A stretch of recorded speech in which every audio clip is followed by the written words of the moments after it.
Hola, buenas tardes. Bienvenidos a este evento en directo del programa de formación de hoy, el cuarto seminario. Va a basar sobre aleaciones de níquel, propiedades, aplicaciones y soldadura. Es de la serie de soldadura, aceros inoxidables y de aleaciones de níquel. Yo soy Javier Molleda, el responsable de equipos estándar y DDA en ESAB Ibérica. Y bueno, esta formación, como en todas las anteriores, durará 30 minutos. Intentaremos que sirva para mejorar o refrescar sus conocimientos sobre este tipo de aleación y su soldabilidad.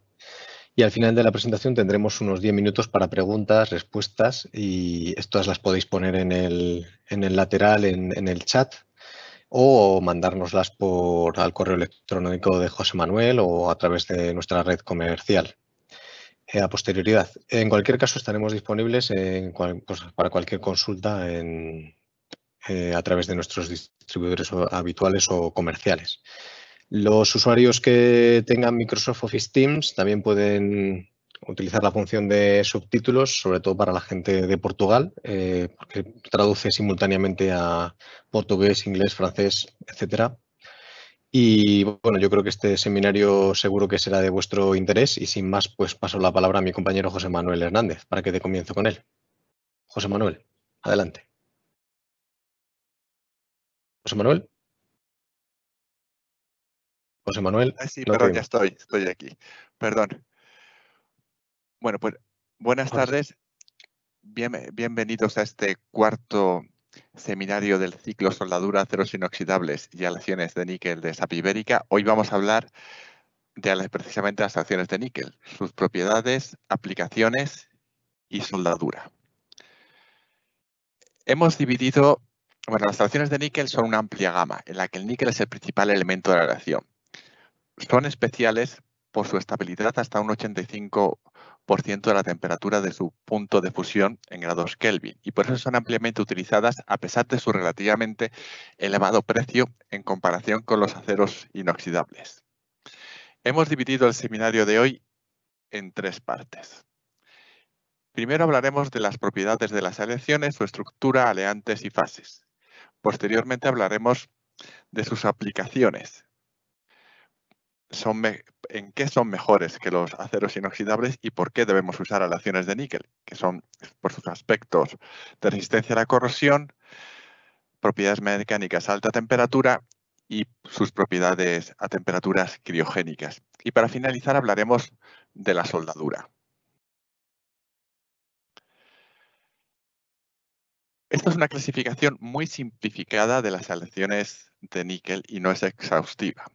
En todos los casos vemos que el principal aleante es el níquel y hay una gran variedad de elementos adicionales que se utilizan para modificar su comportamiento. Tenemos el grupo 1 en el que el primer aleante es el níquel, el segundo sería el cobre, el más típico es el Monel 400. Los más habituales y que se usan en mayor cantidad son las aleaciones de níquel cromo, también se usan bastante las de níquel molibdeno. Y por último tenemos las aleaciones de precipitación que no las consideramos habitualmente como soldables. Como digo, no es una clasificación exhaustiva porque, por ejemplo, faltan las aleaciones de níquel-titanio, el cual la más conocida es el nitinol, que es una de las aleaciones con memoria de forma. Es una aleación de níquel y titanio en proporciones equimolares, es decir, un átomo de níquel por cada átomo de titanio, que tiene unas propiedades de forma realmente espectaculares. Después de una deformación plástica, el material recupera su forma tras un calentamiento suave. Lo que tenemos es una estructura a baja temperatura, que es una martensita tetragonal, que es una fase menos simétrica que la forma de alta temperatura, que sería la austenítica cúbica centrada en caras. Una vez que se ha generado la fase de enfriamiento de martensita, se puede deformar con relativa facilidad y de una forma plástica, pero esta transformación revierte a la forma inicial tras un calentamiento suave. Y recupera. O sea, esta forma inicial es la que le da la estructura austenítica, que es más más rígida. Pero bueno, no vamos a hablar de este tipo de aleaciones que no son las habituales que se sueltan. La estructura que tenemos es una matriz austenítica formada por el níquel y sus aleantes, y la resistencia a la fluencia que pueda tener depende de cómo consigamos disminuir la velocidad de propagación de las dislocaciones en la estructura cristalina. Entonces, los aleantes tienden a formar precipitados que bloquean estos desplazamientos y mejoran la rigidez. Especialmente este efecto es más notable a alta temperatura. Entonces, el primero de estos sería el gamma prima, que es un compuesto intermetálico de níquel, aluminio y titanio, que comienza a nuclear en forma de nódulos que luego se van rompiendo. Y es un precipitado que se considera fortalecedor y, dependiendo de la aplicación, positivo. La adición de aluminio y titanio promueve la creación de esta fase gamma prima, obviamente. El tamaño se puede controlar mediante tratamientos térmicos para hacerla precipitar según nos interese. Incluso hay algunas aleaciones de precipitación que sufren dos tratamientos térmicos. Uno para crear una dispersión de partículas gamma prima, conocidos como la fase primaria, y un segundo en el que se crea una dispersión fina de estas, conocida como gamma prima secundaria. Además, podemos tener carburos, aunque el contenido en carbono de estas aleaciones es relativamente bajo, la que tiene un máximo del 0,2%, se pueden formar carburos metálicos que precipitan también en los bordes de los granos. Se unen a elementos formadores de carburos como el titanio, el niobio, el tántalo o el hafnio.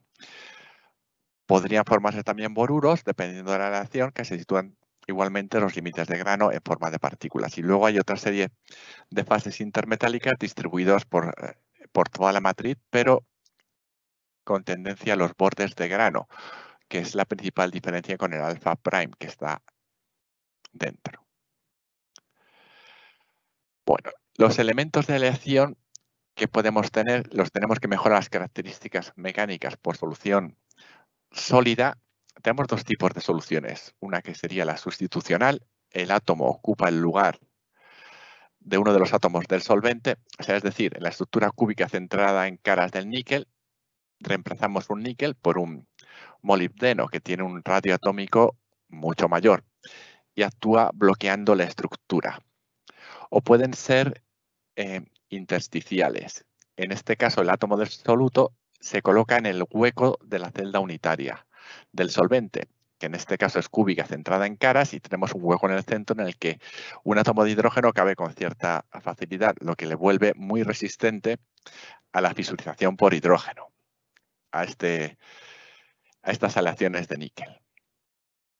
Hay elementos que, además del aluminio y titanio, que forman el gamma prima, que promueven su formación más rápido, como el tántalo y el tungsteno.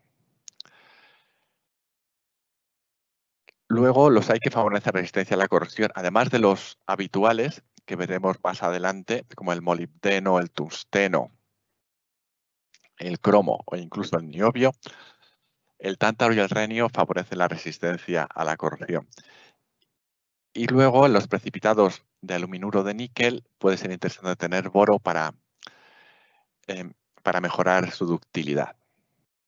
Ahora veamos qué características hacen que este tipo de aleaciones sean interesantes desde el punto de vista de las aplicaciones y nos hagan pagar más por algo de prestaciones superiores al acero inoxidable. Las aleaciones de níquel se usan en aplicaciones extremas donde los aceros inoxidables, que son más económicos, están limitados. La matriz de níquel, con sus aleaciones, mejora las prestaciones con los aleantes según la necesidad. Entonces, respecto a la corrosión, podemos tener mejores prestaciones respecto al pitting, a las picaduras, la corrosión intergranular, a la corrosión y especialmente a la corrosión bajo tensión y a la corrosión a alta temperatura.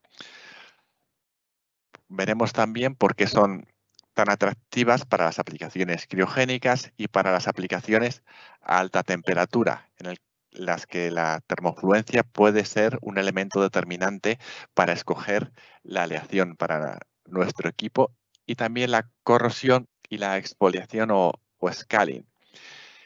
Que con el scaling o exfoliación hacemos referencia a la caída en forma de escamas de las capas exteriores del material al someter a este material a ciclos de calentamiento-enfriamiento. Pues la corrosión por picaduras es un proceso autocatalítico.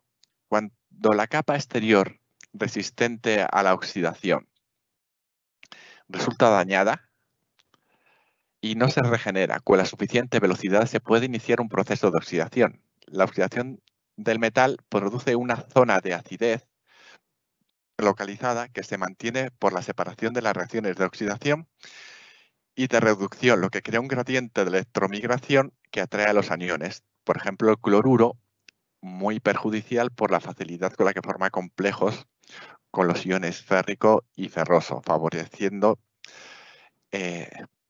su disolución y, por tanto, la corrosión. El resultado es que la picadura, además, actúa como ánodo, siendo el resto de nuestro equipo el cátodo. La corrosión por picaduras sigue su mecanismo es complejo y va variando a medida que se produce y combina varios tipos de corrosión.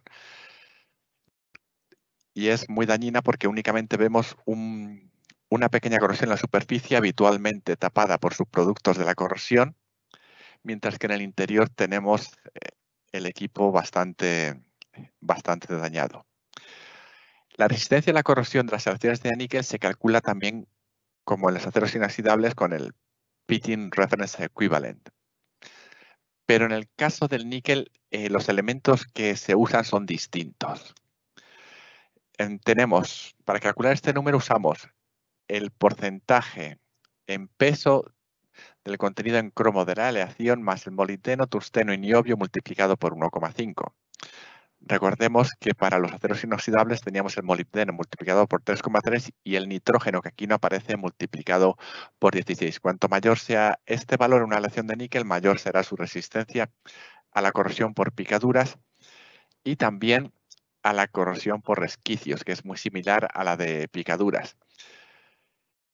Aquí lo que realmente tenemos es pues una oquedad que hemos creado artificialmente por error de diseño o error de fabricación, en la que no se renueva el líquido y se produce un efecto de oxidación muy similar al de las picaduras. Igualmente que con las picaduras, cromo, molibdeno, tungsteno y niobio nos ayudan a mejorar la resistencia y se mide y se compara usando el método de la STM-G48, el método B con cloruro férrico.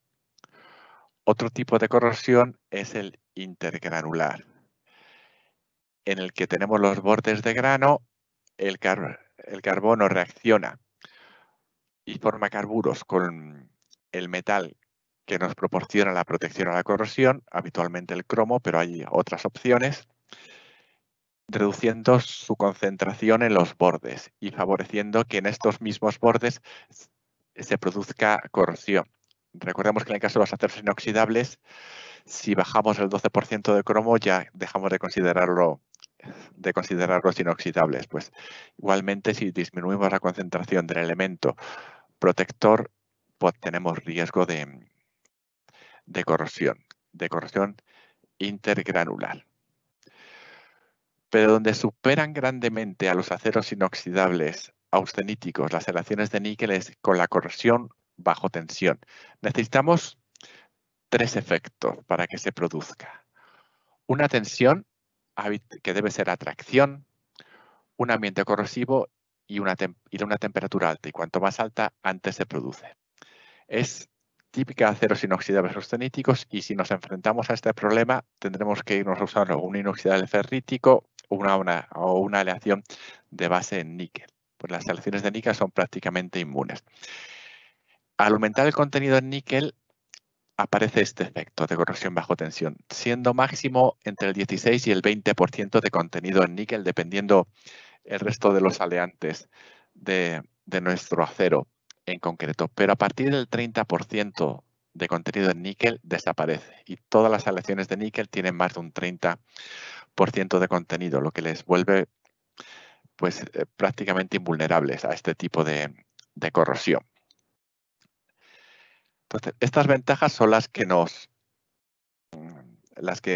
llevan a las aplicaciones en las que podemos usarlos.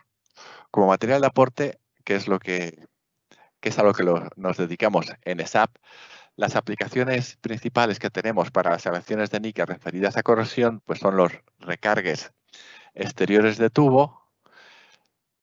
Lógicamente, si el coste o sea, no es lo mismo hacer un tubo macizo de una aleación, bueno, macizo no, con el hueco dentro, claro, pero un tubo totalmente de aleación de níquel que recubrirlo, dependiendo de la aplicación, puede ser económicamente más interesante recubrirlo de la aleación de base níquel.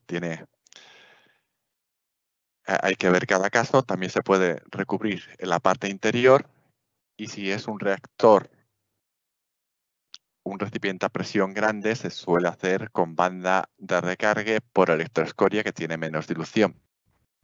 El próximo webinario hablaremos más en detalle sobre recargues y trataremos con detalle los recargues por electroescoria. Otro tipo de aplicaciones que les vuelven muy interesantes son las de alta temperatura.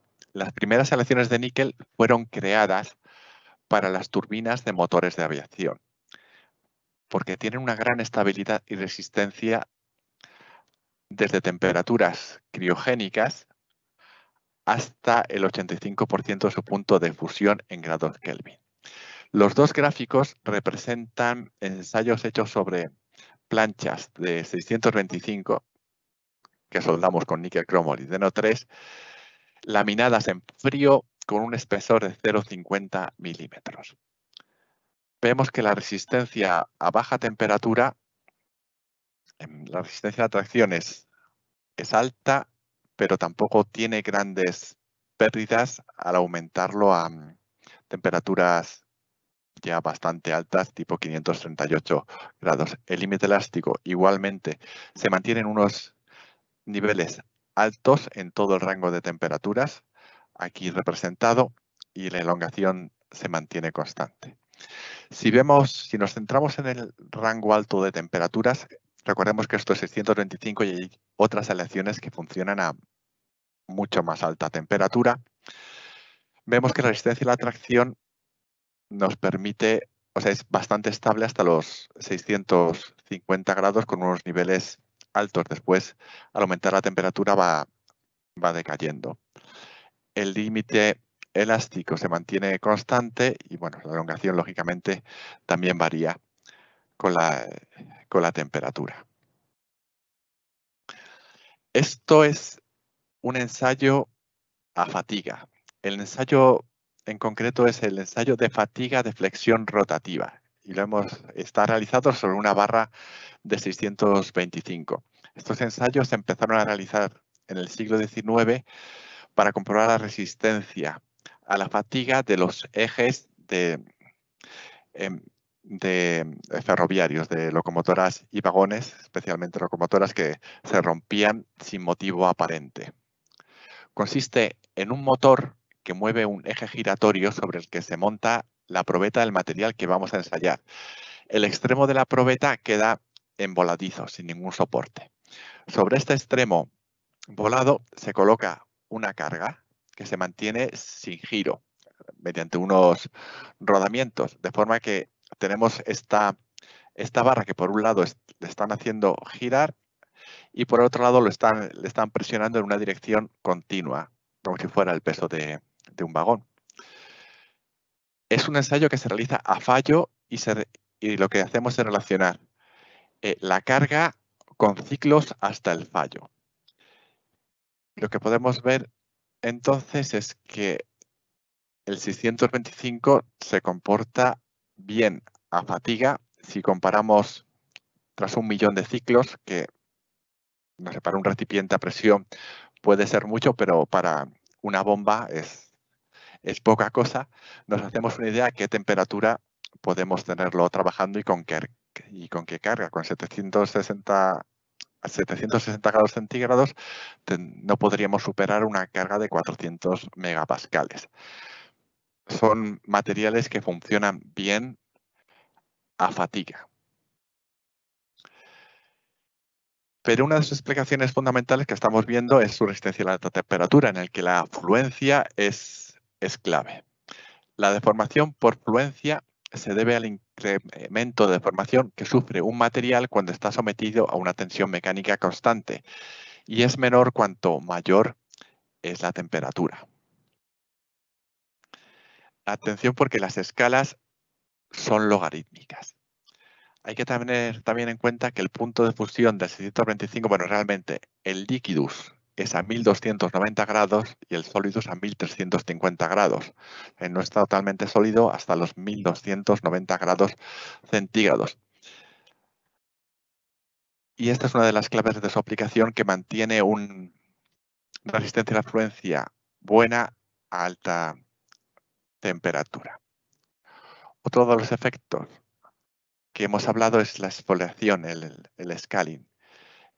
Este ensayo se hace en ciclos de calentamiento y enfriamiento para permitir que se vaya cayendo, que exfolie la capa externa del material, que se forme capa, se contraiga. Los óxidos tienen distinto coeficiente de dilatación respecto al material base, va perdiendo adherencia y se va desprendiendo. Y se mide por aumento o pérdida de peso tras los ciclos. Al principio aumenta ligeramente de peso porque se forma la capa de óxido. La capa de óxido crece con la temperatura, pero vemos que en la mayor parte de las aleaciones de níquel se mantiene constante, aguantan muy bien en la corrosión a alta temperatura.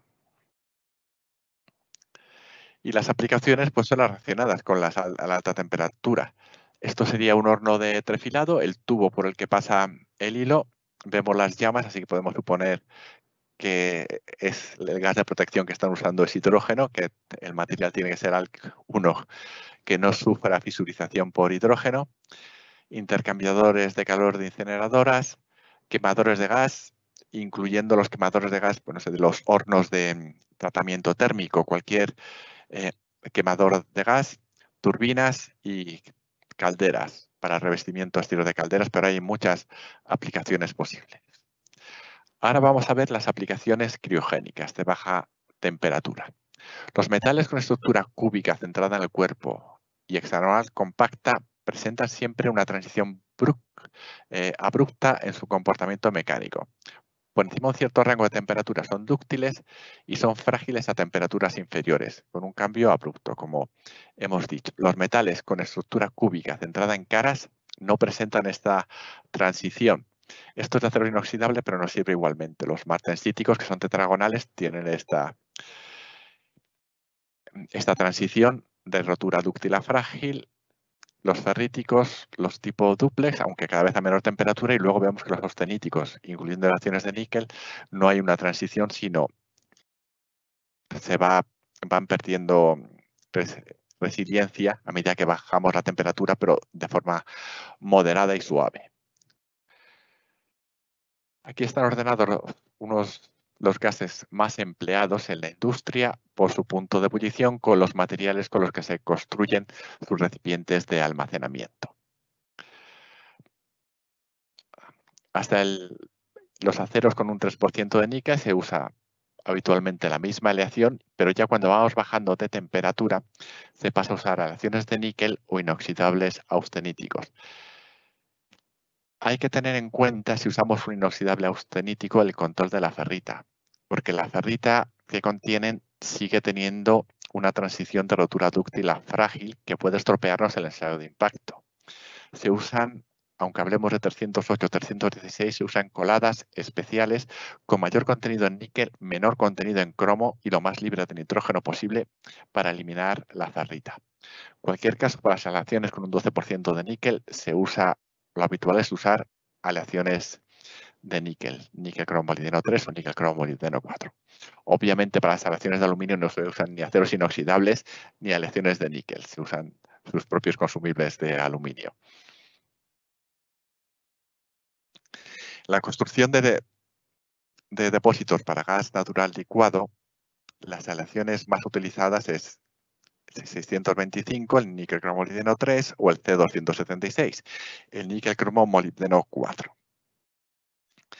El níquel cromo molibdeno 3 presenta mejores propiedades mecánicas, especialmente la resiliencia, y tiene menor fisurización bajo el test de Weierstrain. El Modified Weierstrain test está descrito en la ISO TR 17641-3 y es un procedimiento para determinar la susceptibilidad a la fisurización en caliente mediante cargas externas. Se aplica una presión a la muestra forzándola a combarse en el momento que se realiza la soldadura. La soldadura continúa con la muestra doblada. El tamaño de las fisuras determina la susceptibilidad del material a la fisurización. El níquel cromo molibdeno 4 ha sido la lección histórica para los tanques de gas natural licuado. Al tener una larga experiencia satisfactoria con su uso, está en las especificaciones de las ingenierías, en los procedimientos de los fabricantes y es una apuesta segura por la gran experiencia que hay en su utilización. Ahora vamos a revisar las aleaciones más usadas y vamos a verlas desde un punto de vista histórico. El Alloy C, desarrollado en 1950, es la primera aleación de níquel cromo molibdeno resistente a ambientes oxidantes y reductores. Luego en los 60 ya aparece el níquel cromo molibdeno 3, que SAP lo comercializa como Hexaton níquel 60 o SAP níquel cromo molibdeno 3.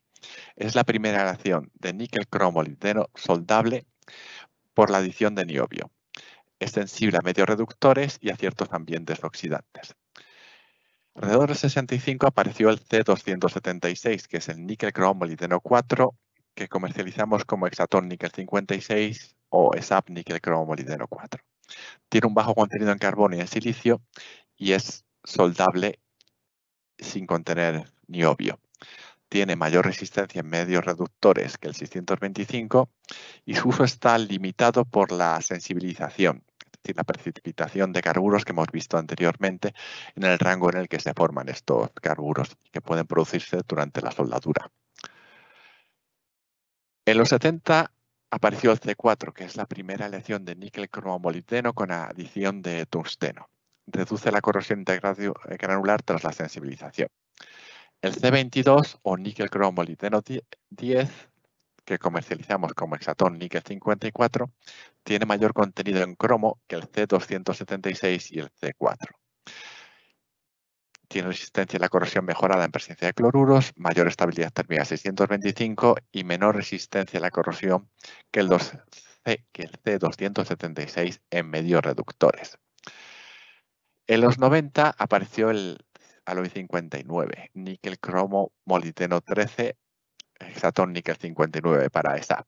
Tiene superior resistencia a la corrosión en ambientes oxidantes con presencia de cloruros, mejor resistencia en medios reductores que el C22 sin niobio y es una aleación ternaria casi pura.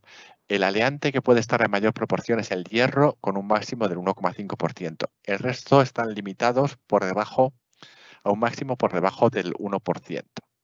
Proporciona la mayor resistencia a la corrosión localizada y es la que tiene mayor estabilidad térmica. En los 90 también apareció se desarrolló el 686, níquel cromo molibdeno 14, que comercializamos como Hexaton níquel 55, que es la más aleada de las aleaciones de níquel cromo molibdeno y por tanto la más cara. Proporciona la mayor resistencia a la corrosión en la mayor parte de las aplicaciones. Es poco estable a temperaturas sobre 1200 grados por el riesgo de fases intermetálicas tras la soldadura. Esta es la gama de Hexaton. Hexaton es la marca que creó SAP tras adquirir la división de soldadura de Sandvik el 1 de febrero del 2018 y continúa comercializando esas aleaciones bajo el nombre de Hexaton. Aquí está la composición química que nos sirve para ver que el contenido en níquel en todas pues es alto y es el mayor aleante, que el contenido en carbono es bajo o extremadamente bajo para evitar la corrosión intergranular. Vemos que el contenido en cromo, molibdeno, en algunas tungsteno y niobio es alto para protegernos para protegerles de la corrosión por picaduras, aumentando el Pitting Reference Equivalent Number. Y luego vemos que algunas además tienen aluminio y titanio con la intención de generar gamma prima y mejorar sus prestaciones en condiciones de fluencia a alta temperatura, de termofluencia.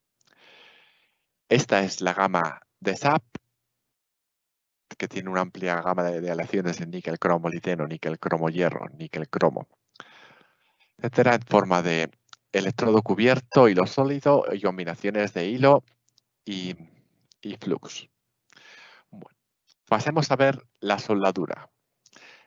Las aleaciones de níquel son superausteníticas, cúbicas centradas en caras desde que empieza el liquidus hasta temperatura criogénica. No contienen nada de ferrita cúbica centrada en el cuerpo. Solidifican como austenita, que es la fase estable. Y esto nos complica notablemente la soldadura. La ferrita absorbe la tensión por la contracción de la soldadura como deformación plástica. Ayuda a reducir el tamaño de grano, con lo que mejoran las propiedades mecánicas. Y además hace que haya más superficie para que las posibles impurezas que forman compuestos de bajo punto de fusión, como el azufre y el fósforo, se diluyan en una superficie más amplia. Entonces, granos grandes, más tensión, implica mayor tendencia a la fisurización en caliente. Cuando se nos enfría la soldadura tenemos el riesgo de que nos aparezca esta fisura en el centro.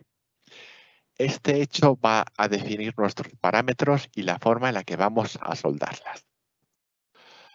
Se soldan con material de aporte, siempre sin precalentamiento, habitualmente sin tratamiento térmico post-soldadura, y si hay que hacerlo es un recocido de solubilización. Aporte térmico bajo, cordón plano convexo para evitar la acumulación de tensiones, garganta cuanto más pequeña mejor. Mejor hacemos 2 cordones con un diámetro más pequeño que uno grande. Hay que estudiar bien la secuencia de soldadura para evitar añadir tensiones, intentando compensar y minimizar las fuerzas que se generan por la contracción de los cordones. Y no solo un cordón con otro, que los soldadores lo hacen habitualmente contrapeando, soldando, haciendo soldaduras en diagonal, o sea, una y otra en la diagonal de la pieza que se están uniendo, sino también dentro del mismo cordón. Se puede empezar el cordón desde el punto más alejado del centro hacia el centro, haciendo cordones más cortos. Todos estos trucos que los soldadores dominan. El baño fundido fluye peor que la serie 300. Eso implica que nos vemos obligados a dejar mayores separaciones y aumentar el ángulo en la preparación. En cualquier caso, son aleaciones que se sueldan continuamente sin ningún problema. Bueno, pues el tema era muy extenso para solo 30 minutos.